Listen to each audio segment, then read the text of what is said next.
Bonjour à tous, j'espère que vous allez bien. Aujourd'hui je vous retrouve pour une nouvelle vidéo qui sera un update lecture parce que ça fait super longtemps que je vous ai pas parlé de mes lectures. Les lectures dont je vais vous parler aujourd'hui, je les ai lues en juillet, donc ça commence à dater, on est en octobre là. Donc voilà, je vais vous en présenter 4 comme d'habitude et je vais essayer d'en faire un peu plus pour la suite des semaines à venir pour rattraper mon retard. Le premier livre dont je voulais vous parler, il s'agit de L'esquisse du bonheur de Akemi Danbonman, publié chez Pocket Jeunesse. Pour ceux qui me suivent depuis cet été, vous savez que j'ai déjà lu ce... Enfin, normal. Oh là là, que j'ai déjà lu ce roman, bah oui, je vous présente un update lecture, n'importe quoi. Donc dans cette histoire, on va suivre Kiko Imura qui ne s'est jamais sentie à sa place. Non seulement parce que sa mère n'arrête pas de la rabaisser, n'arrête pas de lui dire qu'elle est bonne à rien, etc. Et en plus, elle est japonaise, du coup, dans la société actuelle, on ne se sent pas forcément à l'aise en étant asiatique. Enfin, en tout cas, elle ne se sent pas à l'aise, elle n'a jamais été très appréciée, etc. Donc elle n'attend qu'une chose, c'est de pouvoir intégrer son école d'art qu'elle rêve tant après son lycée et du coup quitter sa mère, quitter sa ville, tout reprendre à zéro. Jusqu'au jour où elle va recroiser Jami qui était son amour d'enfance, vraiment ils étaient amoureux l'un de l'autre. Et ils ne pouvaient pas se quitter et là elle le recroise, enfin il avait changé de ville et là il le recroise et il se passe un truc chez elle et il y a aussi le moment où sa mère va lui annoncer qu'une personne dans sa vie va revenir, une personne avec qui elle a eu pas mal de problèmes et un passé assez compliqué et qu'elle ne veut pas du tout voir revenir, mais ça va être quand même le cas, donc voilà. Mon résumé a l'air un peu bancal j'ai l'impression, mais honnêtement ce livre a été un véritable coup de cœur pour moi. Ah là là, c'était incroyable. Premièrement, Pocket Jeunesse, quand ils me l'ont proposé, ils m'ont dit que ça ressemblait et c'était dans la même veine que Ma raison de vivre de Rebecca Donovan. Si vous me connaissez bien, vous savez que Rebecca Donovan et Ma raison de vivre, c'est une de mes sagas chouchou, voire ma saga chouchou de tous les temps. Donc je ne pouvais que être très impatiente de lire ce livre et évidemment ça a été un gros coup de cœur pour moi. Dans cette lecture, le point qui était le plus important pour moi, c'est vraiment que le personnage était asiatique. En tant que personne asiatique, j'ai pu beaucoup me reconnaître dans le personnage de Kiko parce que quand on est... aujourd'hui j'en ai rien à faire, mais quand j'étais plus jeune, j'avais pas envie d'être asiatique en fait. Je voulais être blanche comme tout le monde, être fine, avoir des formes là où il faut et tout. Et c'est assez fou quand on y pense en fait. Petite anecdote sur ma vie perso qui fait que je me suis pas mal reconnue dans son personnage. Quand j'étais assez jeune, bon honnêtement maintenant j'en ai rien à faire hein, mais j'étais assez jeune, je voulais absolument pas bronzer l'été. Quand je m'allongeais sur la plage, je me mettais une grande serviette sur moi pour ne pas bronzer parce que je voulais être la plus blanche possible et ressembler aux autres en fait.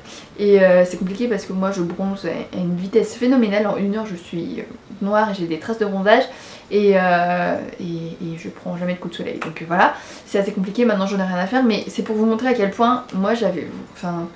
être asiatique ça m'énervait quoi, je voulais être blanche comme tout le monde, bref. Voilà, je me suis beaucoup reconnue dans ce personnage, donc c'est ça qui m'a fait aussi un gros coup de cœur pour cette histoire. Ensuite, il y a des sujets vraiment très importants et très durs qui sont traités. Je ne peux pas vous dire lesquels parce que sinon ça serait complètement vous spoiler, mais voilà, c'est assez compliqué pour le personnage principal, Kiko. Pourquoi je parle comme ça, je ne sais pas. Pour revenir au côté asiatique, j'ai juste oublié une chose, c'est que c'est la première fois que je lis un roman comme ça, qui parle d'une fille asiatique et qui le souligne vraiment. C'est juste dommage que sur la couverture, ils n'ont pas mis une fille asiatique. Mais bon. Mais c'est aussi le genre de personnage que j'ai envie de prendre par les épaules et lui dire allez réveille-toi, c'est bon là, on oublie, on passe à autre chose et tu vis ta vie, on s'en fiche des autres.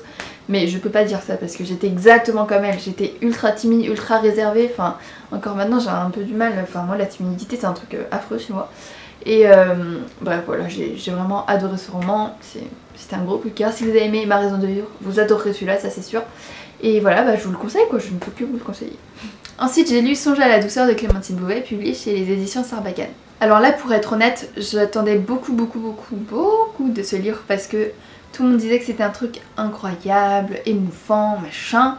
Et là pour vous faire un topo, ça fait juillet que je l'ai lu et je serais incapable de vous faire un résumé. Donc je vais lire là mes notes, le résumé de la 4e. Enfin quand je l'ai relu je me suis dit ah oui c'est vrai, mais voilà ça n'a pas été... vous comprendrez après. Donc dans ce livre c'est l'histoire de deux amours absolus et déphasés, l'un adolescent, l'autre jeune adulte. Et en fait je crois que c'est des personnes qui s'aimaient assez bien quand ils étaient petits, ils se retrouvent 10 ans plus tard mais ils ont changé, donc est-ce que ça va encore aller, enfin Honnêtement je me souviens plus trop et c'est pour vous dire à quel point ce roman ne m'a pas transcendé plus que ça. En fait j'en attendais énormément parce que si vous suivez un peu la blogosphère vous savez que ce roman a été sur la 4ème de couverture, c'est écrit un roman en vers révolutionnaire, fulgurant de beauté, etc. Donc bah voilà, en plus Clémentine Beauvais est très appréciée et honnêtement j'ai pas été transcendée, enfin c'était sympa, c'était une belle histoire d'amour, c'est écrit en vers, alors oui c'est vraiment super bien écrit, c'est super beau comment tout est tourné, mais alors l'histoire en elle-même c'est pas... Encore une fois c'est le genre de livre où il faut vraiment, c'est les émotions, c'est le sentiment, c'est regardez comment c'est beau, c'est émouvant machin, et c'est plus trop mon style de lecture, mais en tout cas ce que je peux vous dire c'est sûr que c'est magnifiquement écrit et que la plume de Clémentine Beauvais est superbe quoi, mais c'est plus trop le style de roman que j'ai envie de lire. Ensuite j'ai lu le fameux Ash is Falling for the Sky, le tome 2 de Nin Gorman et Mathieu Guibé, publié chez Albin Michel. Donc quand je l'ai reçu j'avais trop hâte de le lire et je l'ai lu en moins de 24 heures parce que je sais pas si vous avez suivi, mais d'ailleurs si vous me suivez pas sur Instagram allez-y parce que c'est là que je poste à peu près tout. J'ai fait en juillet un challenge qui s'appelle 7 jours 7 livres, donc en 7 jours je devais lire 7 livres, que ce soit manga, BD, roman, tout ce que je voulais, mais j'ai lu 7 romans je crois, oui, dont Songe à la douceur, j'ai lu à ce moment là donc je l'ai lu en 24 heures. Ash is Falling for the Sky, le tome 2 aussi, et c'est pas un petit livre comme ça, il est assez normal niveau taille, mais je l'ai lu en 24 heures, c'est pour vous dire à quel point il est incroyable. Je vais pas vous faire le résumé du tome 2 sinon ça serait vous spoiler le tome 1, mais en gros c'est une romance entre Ash et Sky qui... bref, c'est une romance quoi, un peu cliché, mais qui retravaille les clichés d'une manière assez originale je trouve. Donc je vais pas trop vous spoiler non plus sur ce tome 2, mais il était incroyable. On va direct à la fin c'est un truc de dingue. Je savais qu'il allait se passer un truc de ouf parce que les gens n'arrêtaient pas de dire mais oh my god comment c'est possible, et je les rejoins, oh my god comment c'est possible, enfin j'ai pleuré tout, vraiment là quand je vous dis j'ai pleuré c'est que j'ai pleuré hein. Et c'était... voilà, j'ai pas les mots. J'ai vraiment beaucoup plus apprécié ce tome 2 parce qu'on en apprend beaucoup plus sur Ash, donc le personnage masculin principal, et Zach qui est du coup, vous allez découvrir qui c'est dans ce tome 2. Enfin dans le tome 1 et beaucoup plus dans le tome 2 justement, et c'est ça que j'ai adoré. On comprend leur relation, on comprend beaucoup de choses dans ce tome 2 et la fin est incroyable. Et c'est typiquement le genre de roman que j'ai très envie de relire, enfin que je sais que je vais relire dans une vie future, non dans les années à venir. Et ensuite j'ai lu Rock Point Festival de Michel Dalton, publié chez Albin Michel toujours.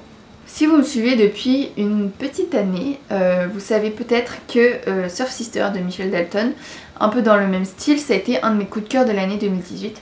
Et je pense que j'en attendais trop de ce roman du coup, enfin de ce nouveau roman Rock Point Festival. Donc dans cette histoire on va suivre Mandy qui va passer l'été dans la ville côtière du Maine qui s'appelle Rock Point.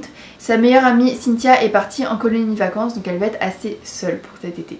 Elle va travailler tout l'été au phare du Rock Point, elle va accueillir les touristes et il y en a beaucoup et elle va rencontrer un jeune garçon et voilà, c'est un peu comme dans Surf Sister, il va se passer une petite histoire et on va se demander mais attends, à la fin de l'été comment on fait? Donc voilà, c'est une histoire qui ressemble beaucoup à Surf Sister, mais j'ai beaucoup plus préféré Surf Sister. Je ne sais pas pourquoi j'ai pas autant ressenti le côté été, plage, soleil, etc. dans celui-là. Il y avait, dans Surf Sister il y avait une compétition de surf, du coup là on était au bord de la plage au top au soleil, et là on avait une compétition de bateau. En fait j'ai pas trop réussi à visualiser le truc, j'ai l'impression que c'était pas vraiment au bord de la plage ou au bord de la mer, j'ai l'impression que c'était dans une petite rivière. Je sais, mais je suis même pas sûre en fait parce que j'ai pas tout bien compris. Et ouais c'est une petite histoire d'amour sympa. C'est pas celle que je relirais, je sais que je vais pas la relire, c'était sympa mais voilà, rien d'exceptionnel. Et j'ai beaucoup plus préféré Surf Sister qui était vraiment... L'histoire m'a beaucoup plus touchée et voilà quoi.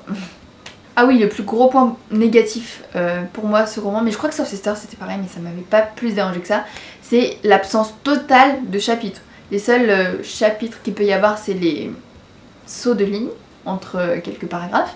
Sinon genre toutes les 100 pages, 130 pages, il y a genre ils annoncent quel mois on est. Juin, juillet, août. Mais bon, toutes les 130 pages ça fait...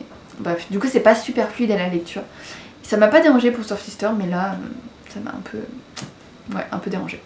Après c'est peut-être aussi que j'ai lu beaucoup de romances dans ce style là entre temps et que du coup comme Surf Sister je l'ai lu il y a longtemps, j'ai beaucoup plus apprécié. Je sais pas, Soft Sister je le relirai certainement dans quelques années, peut-être l'année prochaine en été, mais voilà, je sais pas, c'était sympa hein, mais c'était pas...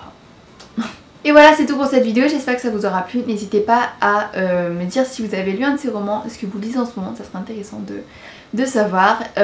Moi je vous retrouve la semaine prochaine avec un nouveau décor normalement, j'espère. Et je vous dis à très bientôt pour une prochaine vidéo.